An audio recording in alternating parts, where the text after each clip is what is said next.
Bugungi kunda raqamli texnologiyalar sohasi jamiyatimizda aholining mushkulini yengillashtirish, barcha tarmoqlar va sohalarni jadal rivojlantirishda asosiy o'rin tutishi hech birimizga sir emas. Raqamli texnologiyalar vazirligi va O'zkom nazorat inspeksiyasining Xorazm viloyati hududiy sho'balari rahbariyati tomonidan tasdiqlangan rejaga asosan jismoniy va yuridik shaxslarning ushbu sohadagi mavjud muammolarini qabul qilish va o'rganish maqsadida 2025-yil 12-iyun kuni Yangiariq tumani Yangiobod mahallasida joylashgan IT Park binosida navbatdagi sayyor qabul o'tkazildi. Unda raqamli texnologiyalar vazirligi tizimidagi soha, korxona va tashkilotlari, Xorazm viloyati hududidagi rahbarlari, mobil aloqa operatorlari vakillari ham ishtirok etishdi. Tadbir davomida mas'ullar tomonidan aholiga Yangiariq tumanida soha tomonidan amalga oshirilayotgan keng ko'lamli ishlar to'g'risida ma'lumotlar berib o'tildi. Sayyor qabulda telekommunikatsiya tarmoqlariga ulanish, aloqa liniyasini ko'chirib berish, mobil aloqa tarmog'ini rivojlantirish va IT sohasida ta'lim olish yuzasidan ko'plab murojaatlar kelib tushdi. Har bir murojaat yuzasidan mas'ullarga topshiriqlar berilib, ijobiy hal etilishi nazoratga olindi. Bugungi sayyor qabulda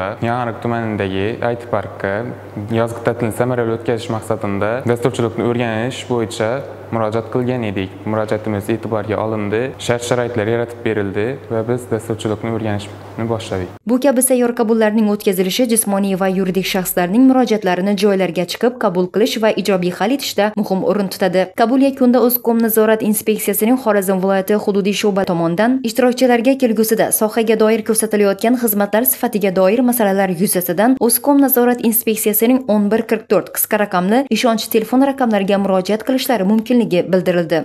Mazkur sayyor qabulda asosan telekommunikatsiya, mobil aloqa xizmatlari va sohasida o'qish masalalari bo'yicha murojaatlar kelib tushdi. Shu murojaatlar yuzasidan mas'ullarga topshiriqlar berilib, bajarilishi qat'iy nazoratga olindi.